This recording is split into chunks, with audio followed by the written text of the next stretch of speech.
We're going to get going now. So this is like I was saying before, these are the ornaments that we're going to do.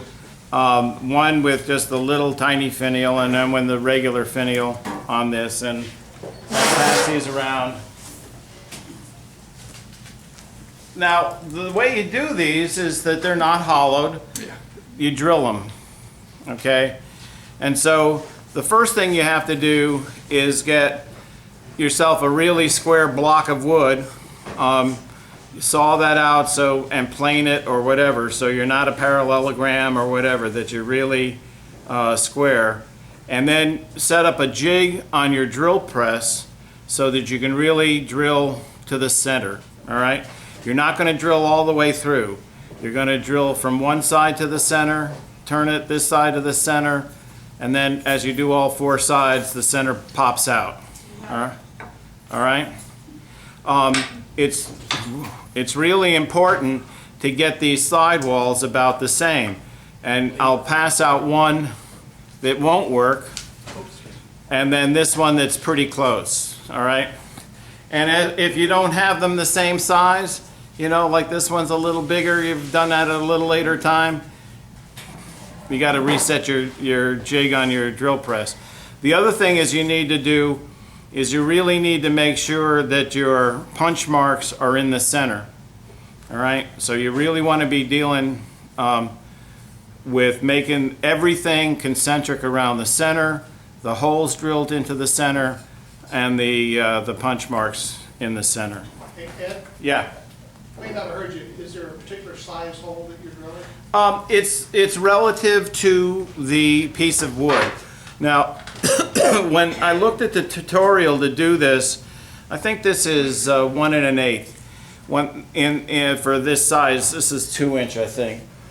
Anyway, when I went through it, the guy was saying, geez, you know, I think it was just a little too big.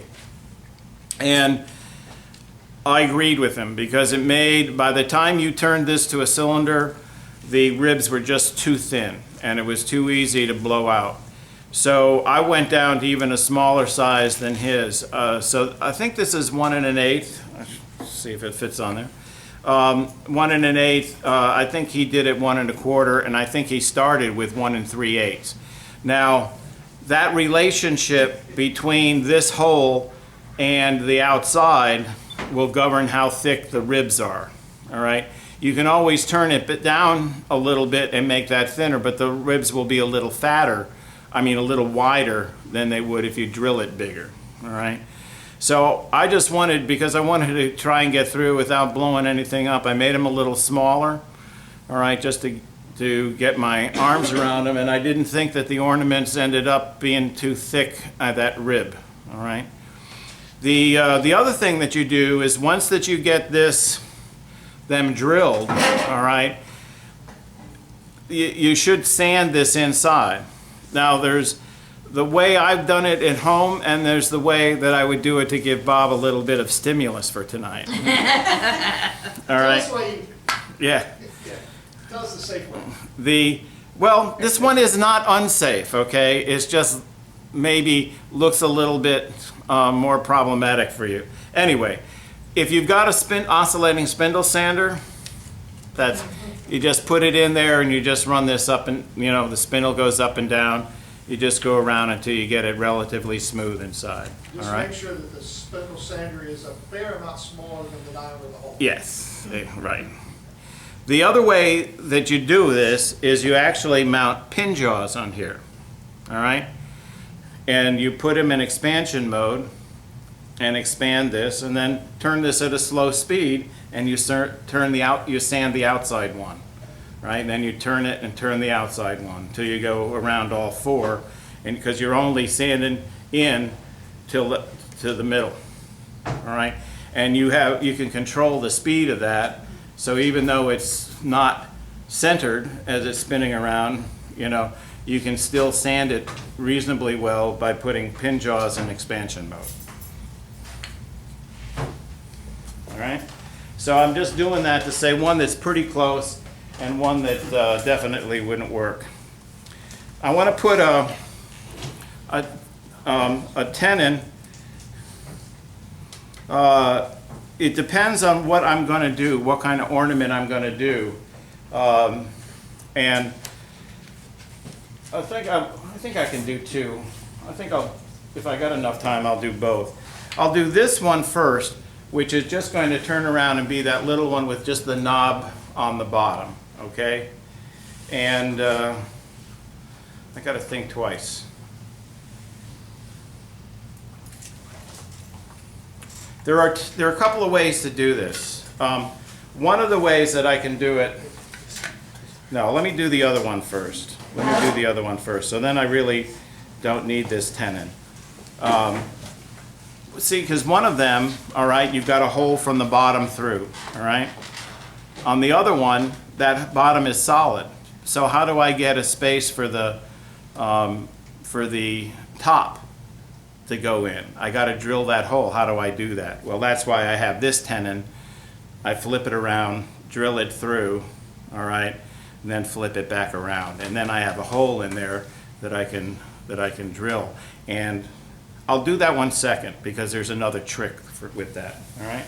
But this will be one I'll do the regular globe that will have a regular finial. This is going to be the bottom. This will be the top. I need to give myself enough room up here that I can turn around and not hit the chuck, all right? So the first thing I'm going to do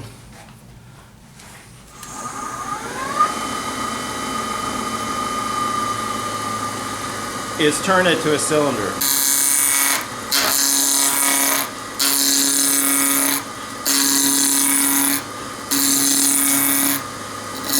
And as it is, whenever you're dealing with see, I'm wanting to go here to slow it down. One of the things here, as you're going over these holes are pretty big. So it's pretty easy to let your gouge drop in, all right? You don't want to do that. So the effort that you put is more to hold the spindle roughing gouge down to the tool rest rather than let the energy go this way.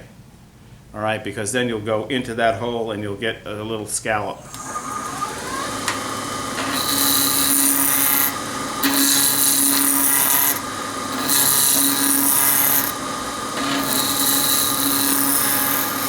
right, let's see where we are. Okay, I've got a little bit flats all around, and if you drill the holes right, these flats should be just about the same width.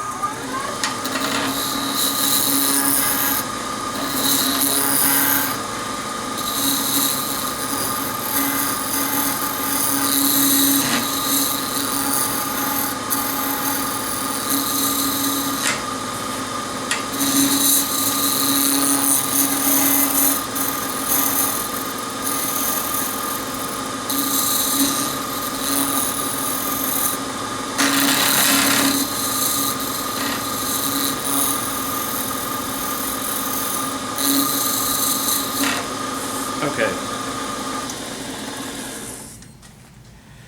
So there we are, and you can see that these ribs are pretty small, all right, already. And they're fairly thin. So now the trick is to turn the bottom of this round without putting so much stress you break it here, all right?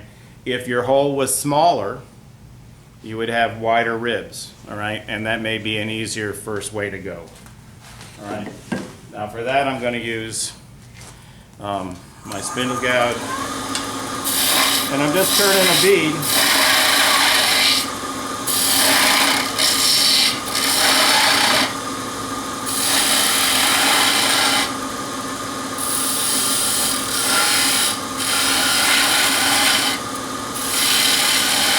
Now one of the things I want to show you as I'm going through this, okay, this curve starts way back in here.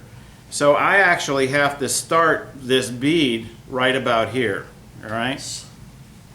All right, so that I can get that smooth and it doesn't look top heavy or bottom heavy when I do them. They need to flow and match that inside curve.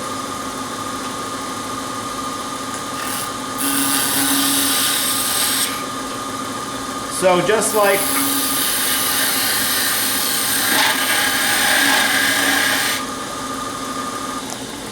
just like it is when you're turning something that's off center or whatever, and you're turning air some of the time you're turning this. So it's the same thing. Don't let your gouge go in, because then you'll put a little groove in you got to take out later. But now I can start to look through. There's enough of a shadow line inside, a ghost image, that I can see kind of where that curve is going in relation to the outside.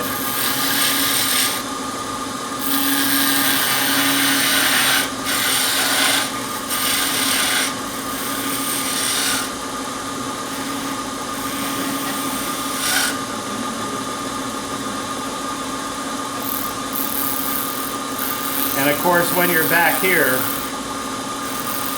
it's more hole than wood.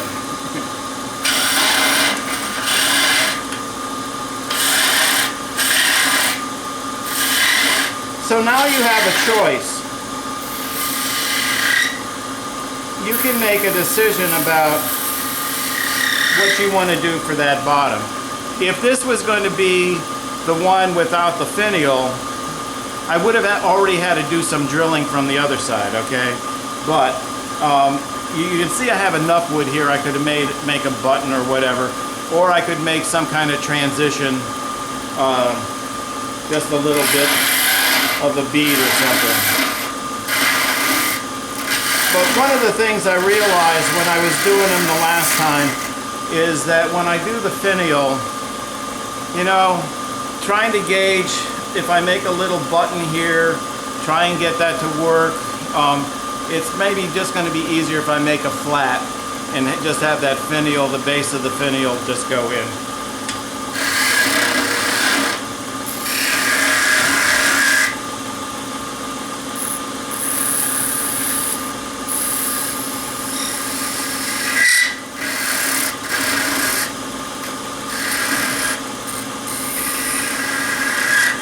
Okay, so let me make that flat. I'm going to part that off.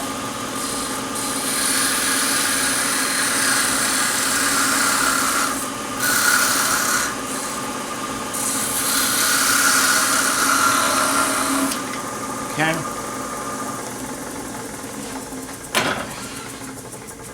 So if you look at this flat here, it's about 3/4 of an inch in diameter, something like that.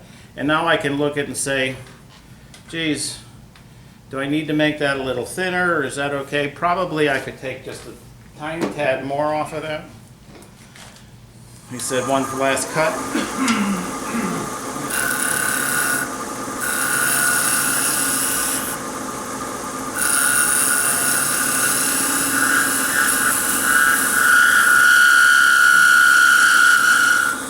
Okay. So I have a little bump here. I can probably turn a little bit of that.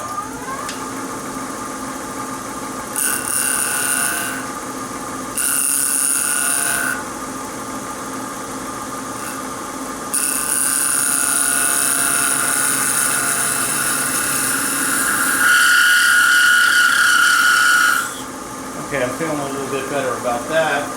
And now I'm just going to lightly sand, because it's mainly air, but I can sand those corners till I get down here to the solid wood. Okay.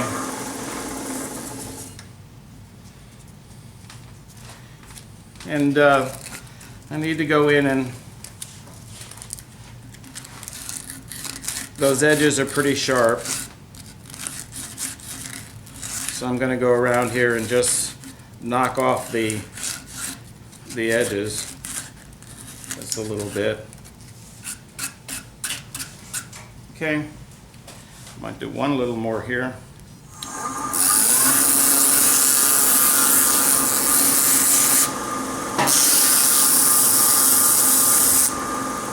Okay, and let me just drop through a couple of grips, and then I'll be on to the next phase.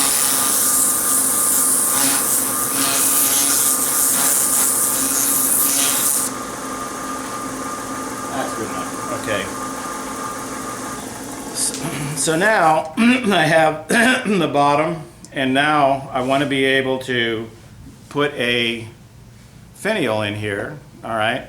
And I want to be able to put a finial at a little hanging finial up at the top. So I need to do some drilling.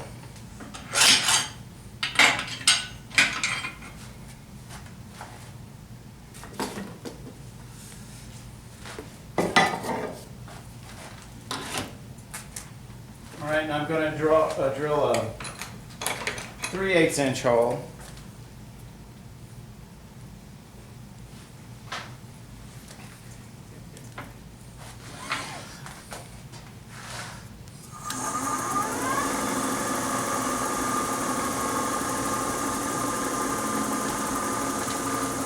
I like to slow it down a little bit when I drill. And in fact, the other thing I'll do is I'll give it a little divot to start.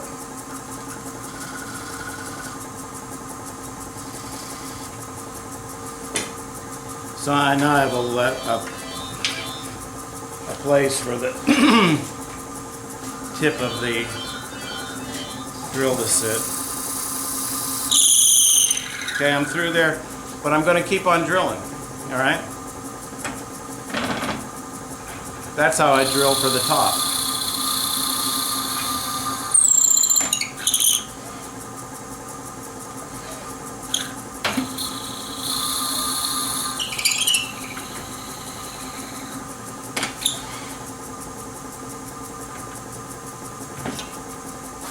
Okay. So let me just check this. So I can probably use actually a little bit more of a flat right here. So let's see if I can do it without tearing it up.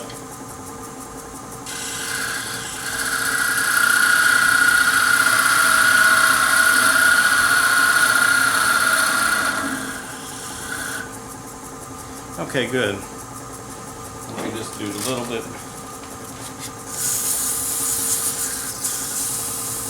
Okay, I'll take it back up in speed.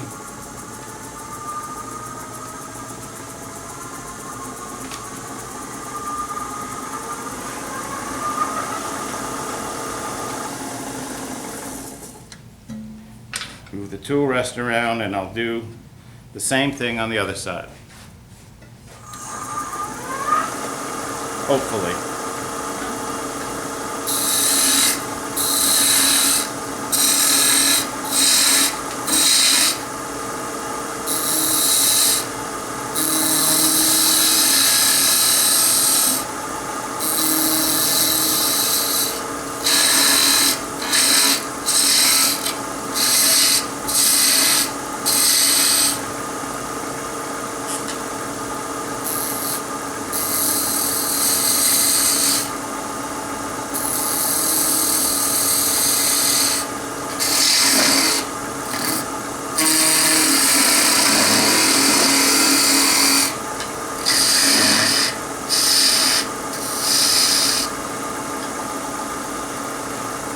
Okay, let me check that out.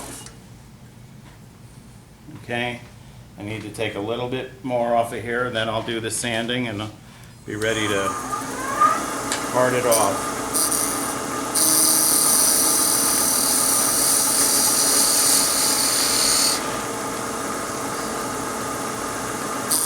So of course, this is always a pretty good lesson in tool control.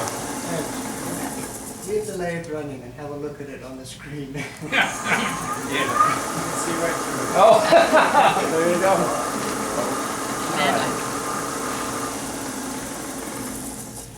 But this, I think that this is a pretty, I gotta take some more of this off, but this is a pretty good, you know, if you've turned beads enough, all right, you know that there's a definite technique, and you really have to apply that technique. This is not one of those things you can fake a bead out. You really have to do the right movements.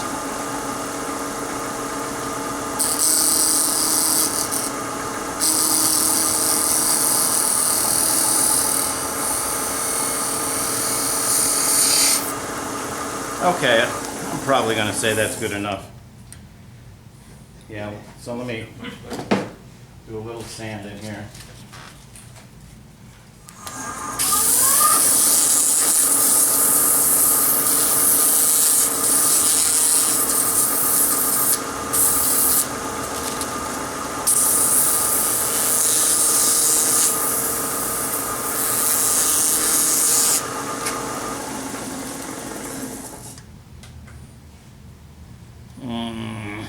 No, I gotta take more off. So now I'm really challenging myself.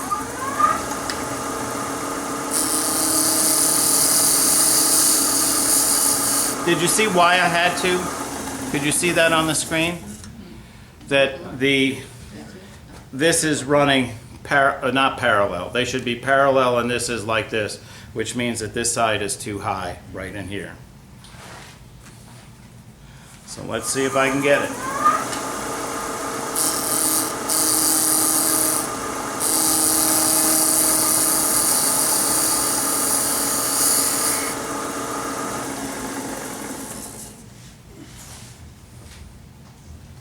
One more.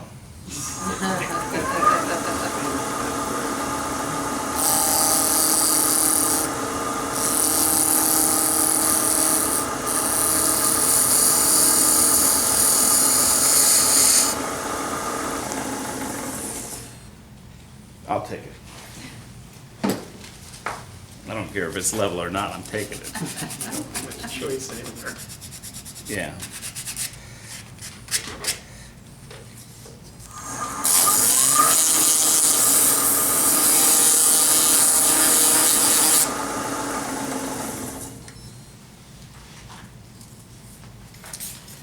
Okay, it's close. It's not perfect.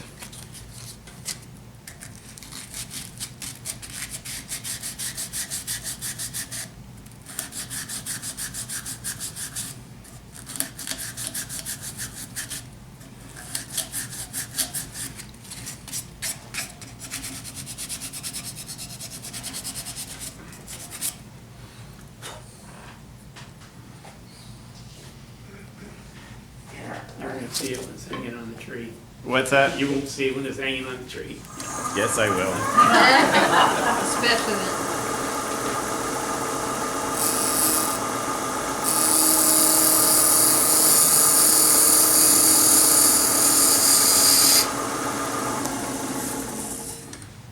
That's it. That's as far as I'm going.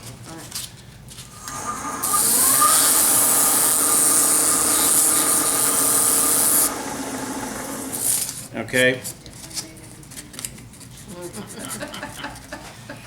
So again, I'm just gonna sand in there. You gotta be careful because these things are pretty thin now. Break the music. Yeah. All right. And now I'm just gonna part this off. Now I could, if I wanted, I could make a button. I could actually have only drilled here, all right, and just turned a button out of this material that's up there. But one of the things I kind of like when I'm doing ornaments is I like the finial on the top to be the same contrasting wood, you know.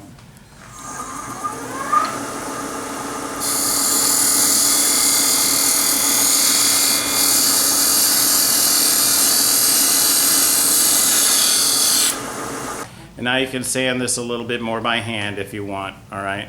But now I got to do the finial, all right? So I'll pass that around so you can feel that these are still pretty light. So for this one is going to have a 3/8 inch tenon, right? Because that's a 3/8 inch hole that I have in that. But I want to put Christmas tree inside, all right? So if I do a 3/8 inch hole here, I want to drill another mortise in it. So what I'm going to do first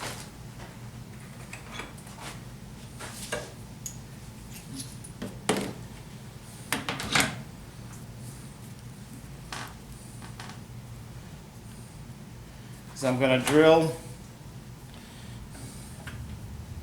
This is going to be the top with the tenon. all right? So what I'm doing now is really I'm just drilling. And I have to go a pretty long ways, longer than you would think, because this part has to be held in the chuck, all right? Because I always turn a finial with the point out here, all right? So I have to go deep enough.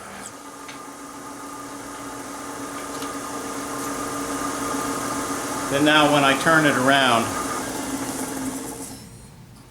and I turn this down to the finial, I can get to that that drilled mortise.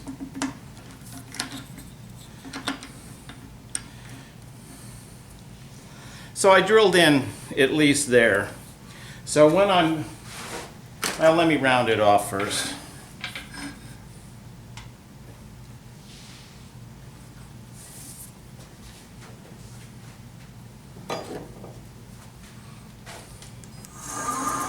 And actually, for grins, because I know this is longer than I need it, I'm going to bring up the tailstock.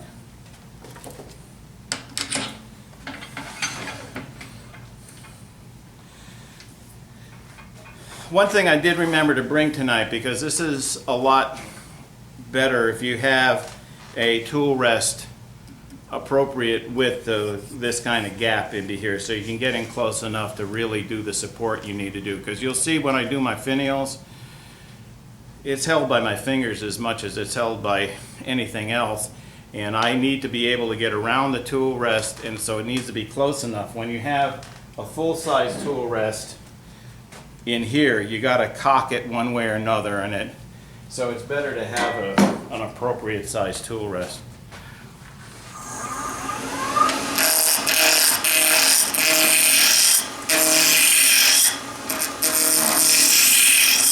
Now I have to come pretty far back again because the drill doesn't go in perpetuity here. So I'm going to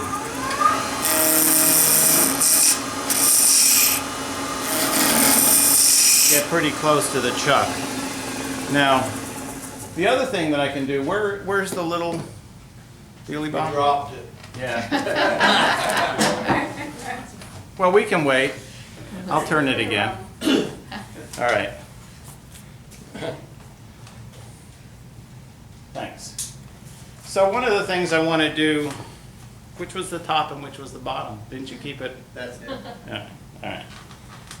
All right. So I know that I want this to be pretty match up with my flat, okay? I'm going to put this here. So what I'm going to want to do is come up here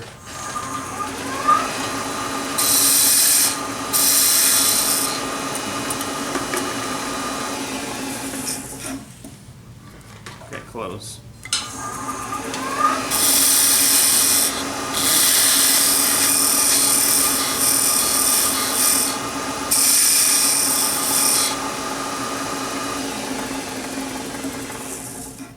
Okay. So that's the width of the flat. And then in here, I'm also going to put the 3/8 inch tenon, all right? The other thing, so let me just make this all one diameter.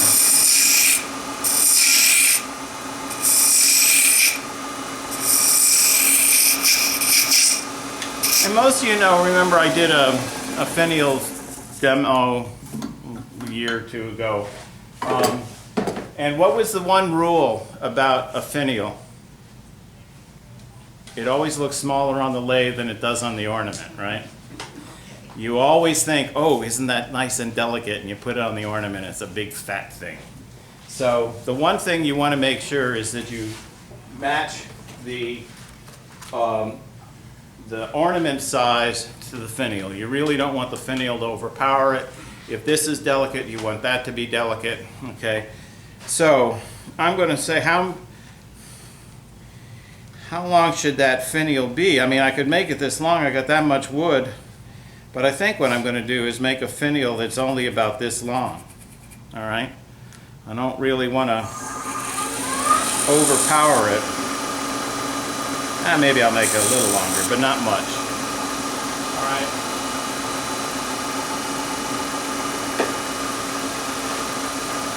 And I'm going to make this the top diameter. All right, I'm going to make my tenon in here. All right, now my tenon can't be too long, all right? My tenon can only be that thick, all right? Unless I want to make a base for my tree, all right? I can do that too. I can make, you know, a little whatever for it to sit on, all right? So now I'm going to mark the bottom of the finial.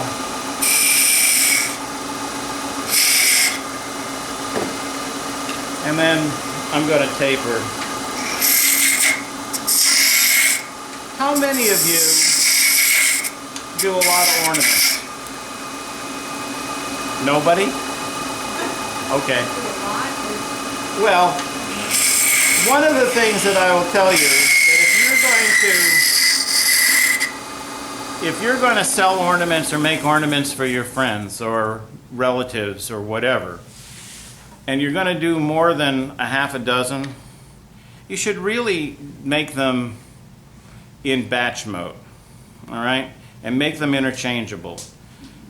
That really makes a lot of difference. You know, I'll set up my hollowing stuff and I'll hollow globes, I'll hollow a dozen globes, set them aside. Some other time I'll come up and I'll sit there and do finials. Now one of the things about finials though is that when I first started, I would make each finial a work of art. You know, let me put another bead here, let me put a scotia here, let me do this and this. Oh, you know what, I need some captive rings, let me put that in there. They're just too freaking busy. Make them simple, don't make them detract from the flow of the ornament and put the weight down below the globe. You want the globe to be the center part, and you want this to be a nice icicle coming down from it, all right? So what I've begun to do over time is I've developed a finial that I like. It's easy to do. If you talk to Dick Singh, he does exactly the same thing, all right?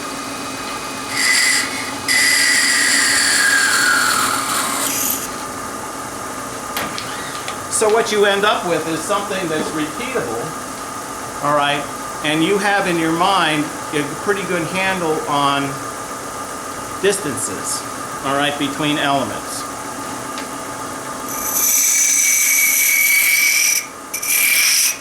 So I know I'm always going to work from the tailstock end back.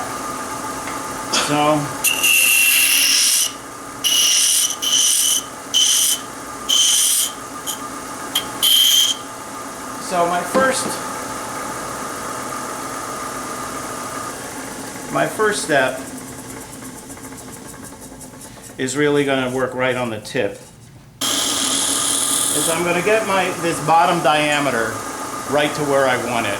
Because the first thing I'm going to do is come in here and I'm going to turn a little flange. Okay, can you see that? There you go, you can see it there. All right, I've cut these two cuts. Now I'm going to cut the end. And then I'll come down with the onion down to it. And you see I'm really using my finger to support this.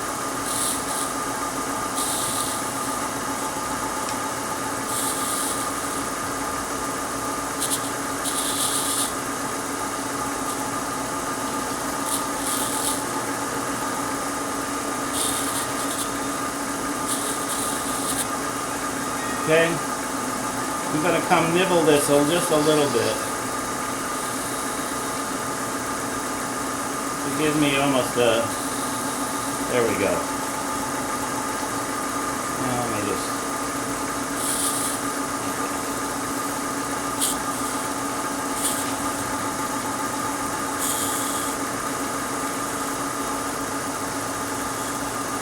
Close enough. All right, so now I have a flange, and I have this cut. Now what I have to do is bring the rest of this down to the bottom of this flange, all right? So when it ends up, okay, it ends up like that, all right? So that's the typical way I end it. Sometimes I have a little bigger one, I have more of a teardrop, sometimes I do a ball, all right? So now I'm gonna wanna ride down this slope with the skew, and I gotta bring the heel of the skew, goes right into where that flange is. And I gotta be really careful because, you know what, it's pretty easy to take that flange off.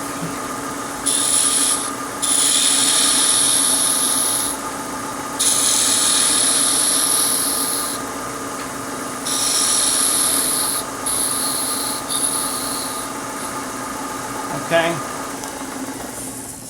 So that's the end of what I want to do. I'm gonna make the onion end about here. I'm gonna make, well, you can't see that. I'm gonna make it end here. I'm gonna make a little scotia there, and in here and here, there's gonna be a ball, and then from here to here is the transition from the base down into that ball. All right.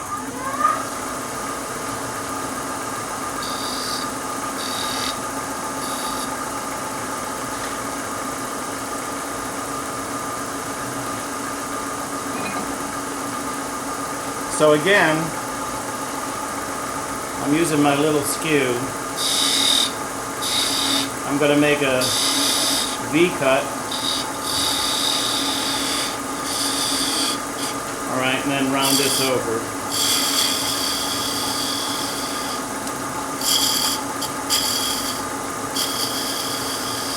And you're more than welcome to use a gouge for that. All right. All right, and so now I have my little onion. I'm going to move this back to here, and now for the next one, I'm going to also make a V cut. And that's right where that defect is, so we'll see what happens here. Now that's too big, that's too fat, so I'm going to do a peeling cut.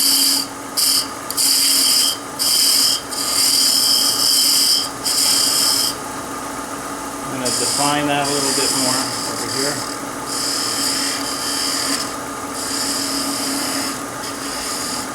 Let's see where that defect ended up. Oh, good. It's just dirty. It's just sap. I don't have a hole in it anymore. All right. So now what I'm going to do is make a cove in there.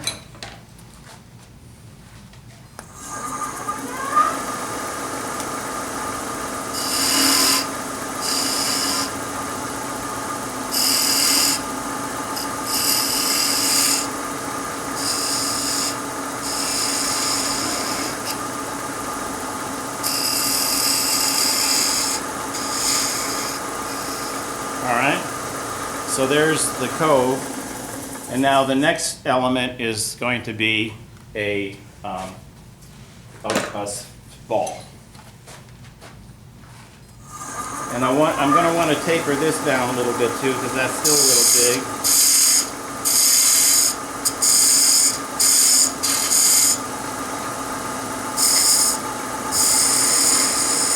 This is usually where you get that catch.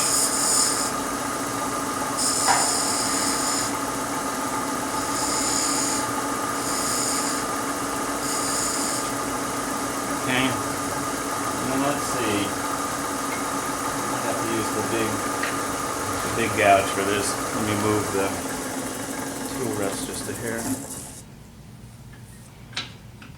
As I've told all of you probably a million times already, that the technique I use for when I'm doing a spindle gouge is what I use with this hand. How I hold the end of the gouge is something that Michael Mosho taught me.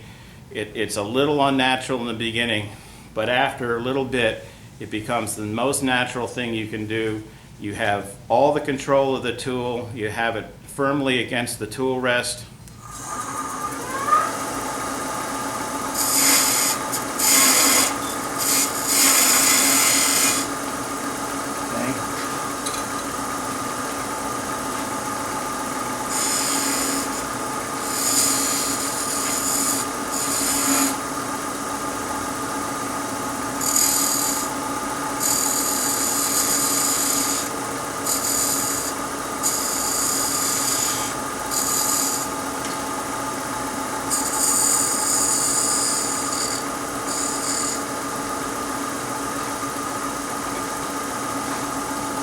And then that last thing is just a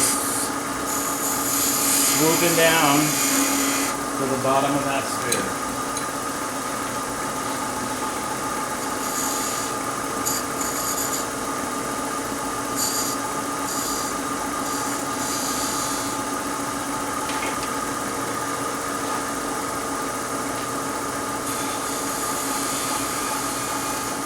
Okay?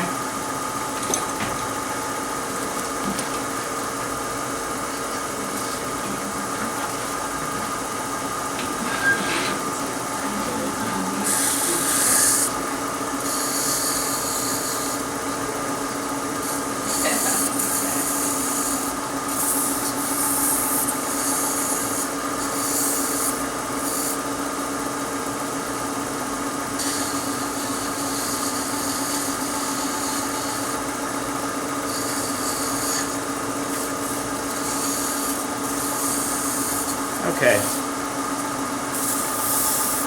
And now I'm going to do the 3/8 inch tenon.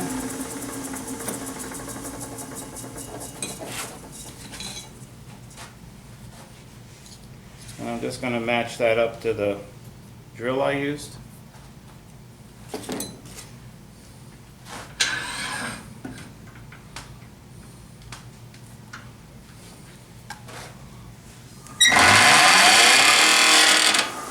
That's why you're always supposed to rotate it before you turn it on. Good thing I have my eyes closed. Yeah.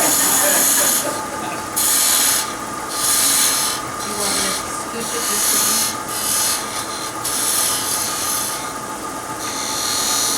Okay. And one other thing, of course, whenever you're doing something like this, okay, I got more to go. At the end, you're going to have to come and undercut this a little bit so you know it sits right at the rib. Okay, let me.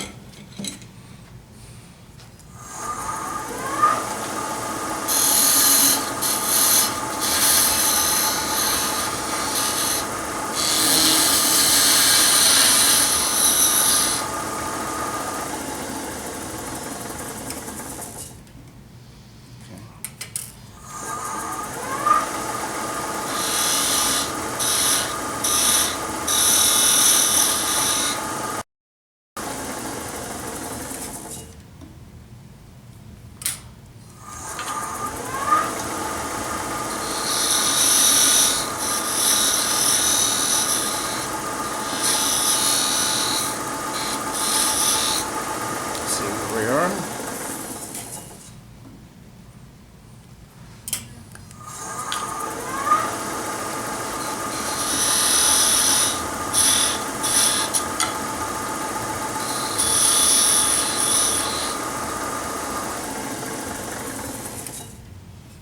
Okie dokie.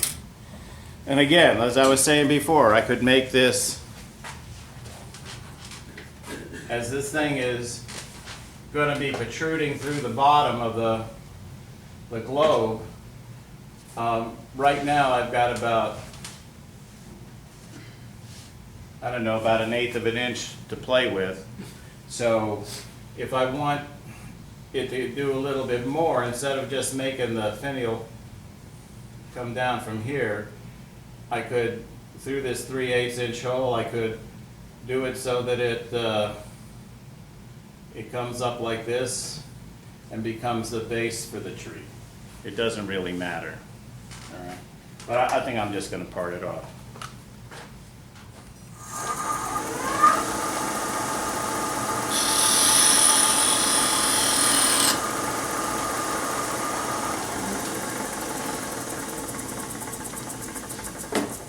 Elizabeth, can I see your knife again? So there's the hole. Remember, I drilled that hole in it.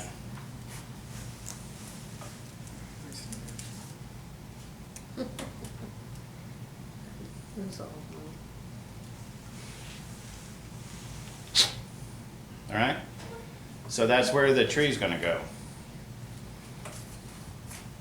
Let me just...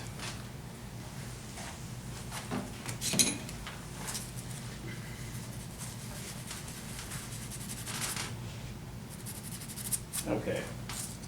So if everything worked right, this should be just the right size. And it just pokes through. All right? Okay, and so now we're going to go back, do the same thing that we did before. I'm going to measure on the other end the size of that flat, and that'll set the diameter that I need here, okay, for the bottom of the flange.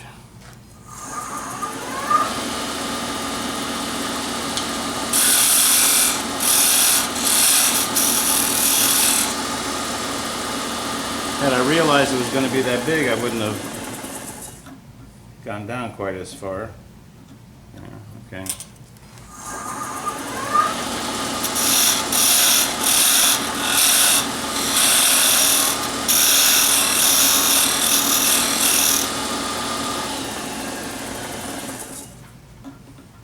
Okay.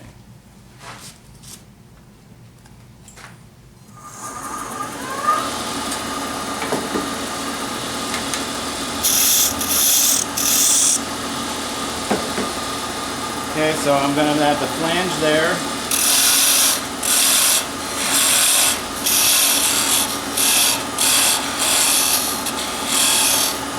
The 3/8 inch pin in there.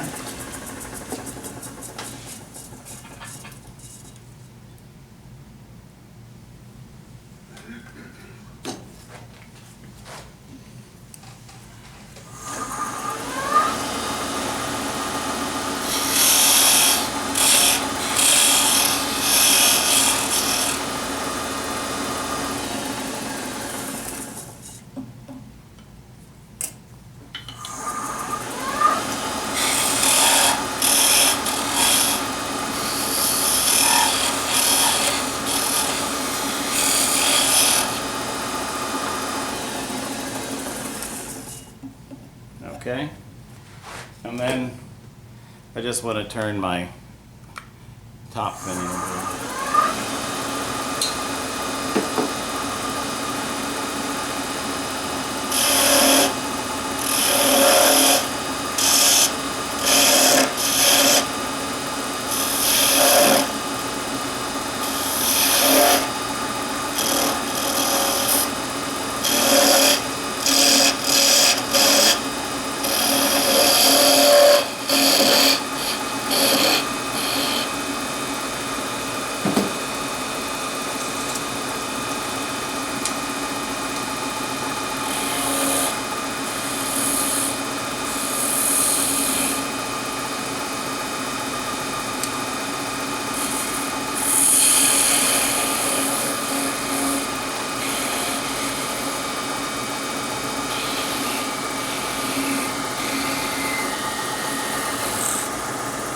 Okay. Now I want to taper that just a little more.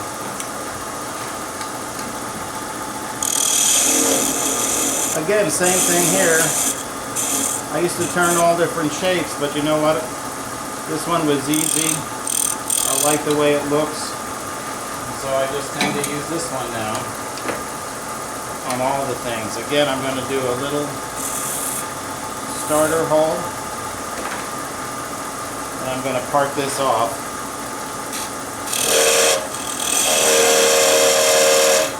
And maybe I'll sand it this way.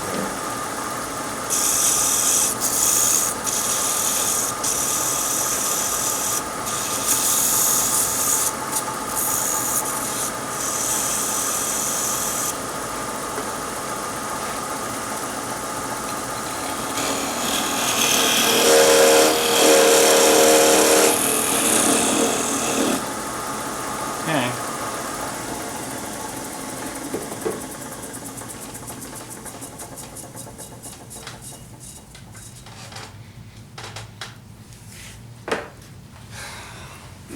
Should I just keep it up here? Sure.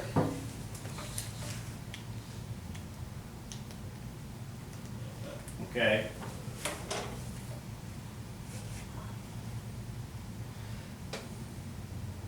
So that is just, fits in there. Let's see if it works this way. It'll work that way. How's that? All right. Now I think those are reasonably proportional in terms of the finial size to the top. It's so easy to get carried away, all right, and have this whole thing look really heavy down here, all right. Now, the next thing is I've got to turn the tree.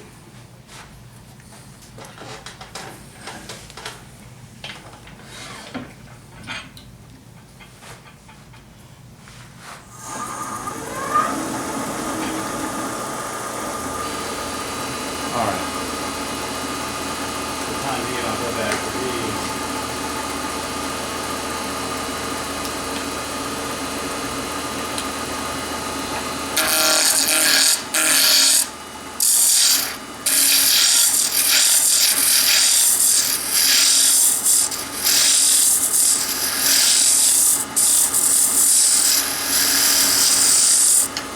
Okay, so when I think about this tree, I got to think about, well, how deep is that tenon? All right, so I wish I knew.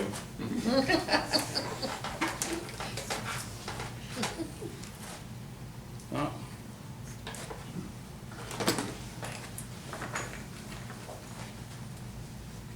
Well, all these are just a hair too big.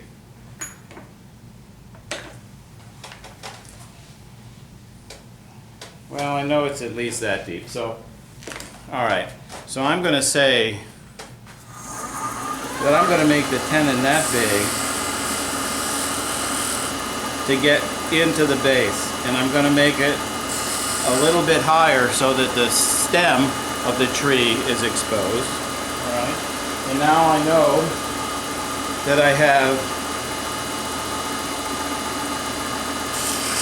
that much space to do the tree. All right, so I'm going to make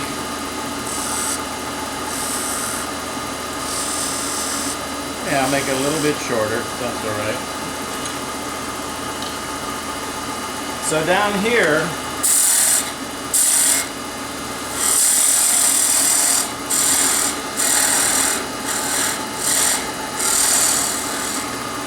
in fact, I'm going to come all the way up to here.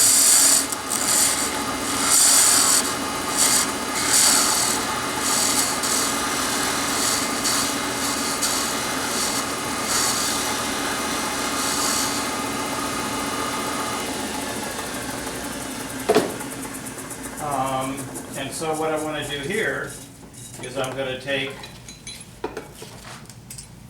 caliper reading off of the hole that I drilled in the finial base. Okay, I need a little more.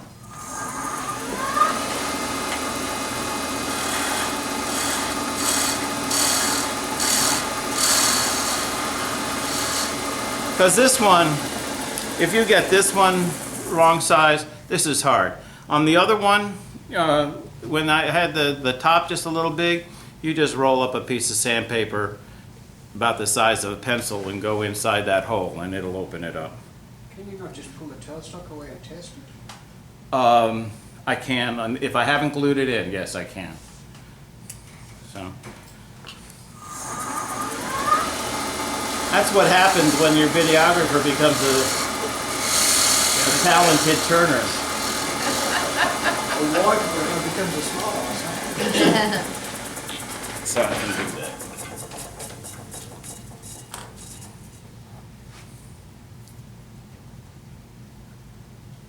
Really close. Probably won't sand it. Yeah.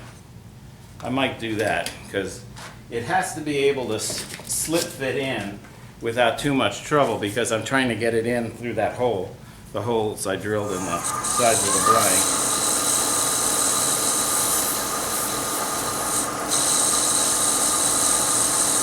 Okay, let's see what we got now. That'll go fine. All right. So now I've got to do the tree. And just like before, for that grip, I like to be working on the left side of the tool rest so I can get my hands around. If it's over here, I can't really get around very well.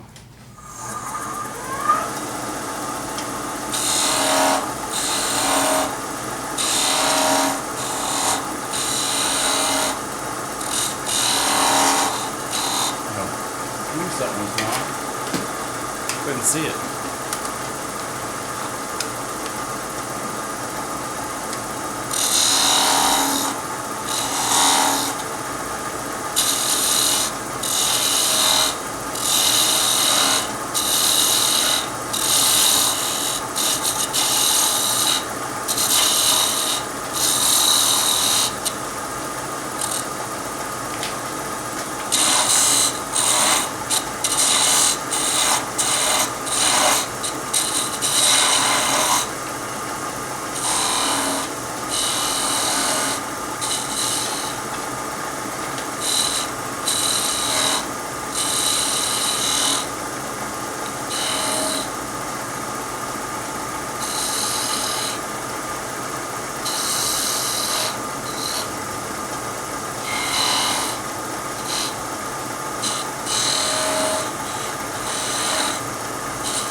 Sorry I'm not talking, I'm just trying to concentrate.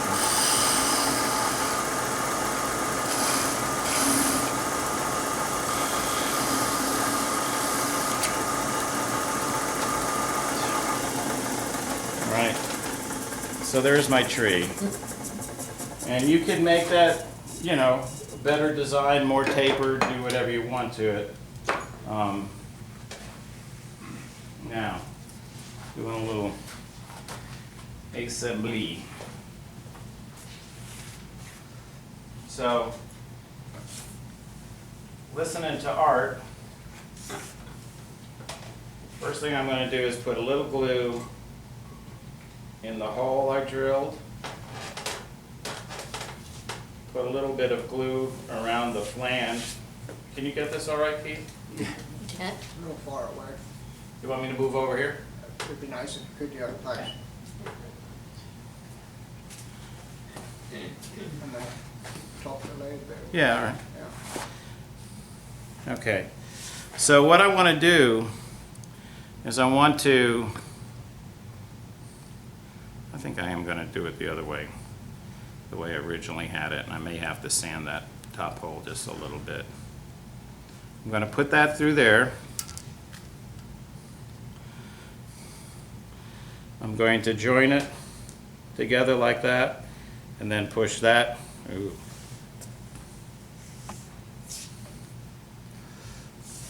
Let's see if I can get, if that's going to work.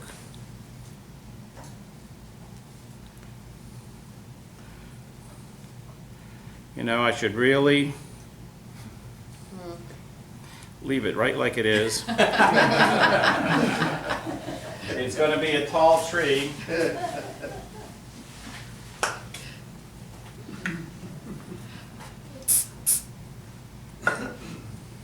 okay? And now I really just have to, I decided to make it right because I noticed when I put the flange on the other side, what was originally going to be the top, it just kind of didn't fit right out at the edges.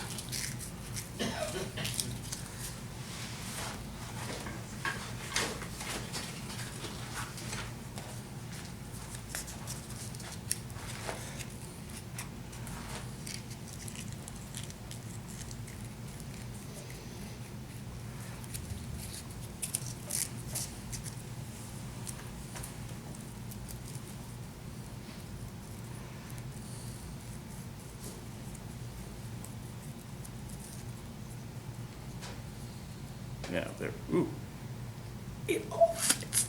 It what? Yeah, it went, and it doesn't hit the tree.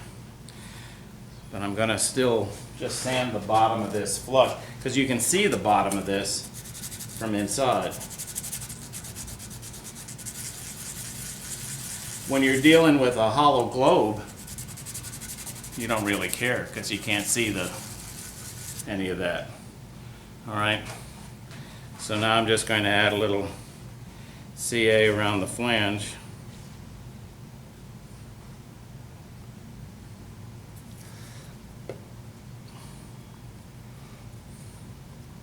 And in she goes. All right. Did I bring over the accelerometer? Yes. All right. Just give a little quick zap. Now, the other thing I do, is I just take a small brad,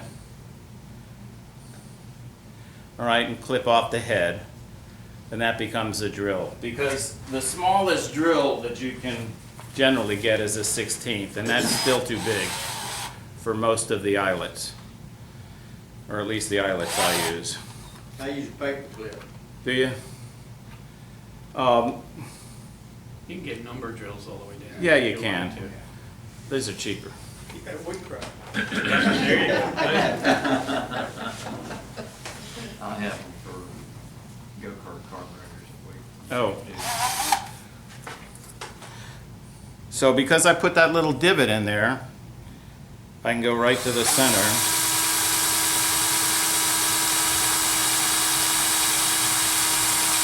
And now normally, although I didn't bring it today, normally when I do my,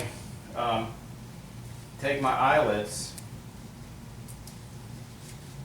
I swipe them on a block of paraffin first, because that gives them enough lubrication that it goes in here okay.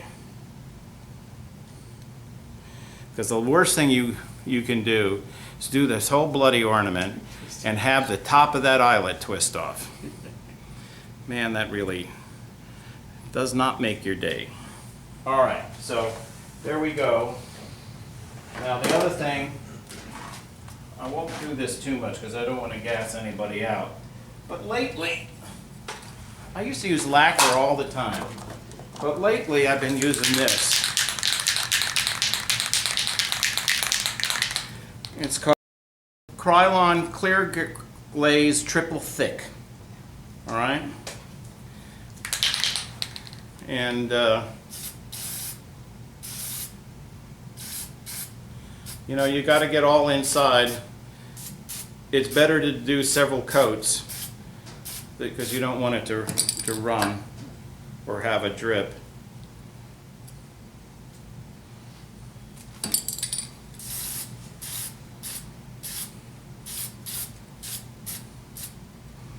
And you know the first coat is just really like it is in most stuff like this. You're going to get some grain raised. So you got to come back at it with 4/0 steel wool or 600 grit foam back, you know, paper or something like that. And that's it. Cool. Okay. So since we're running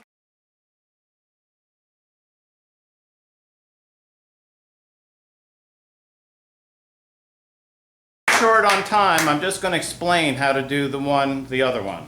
All right? Just hold that, everything's a chance to back up.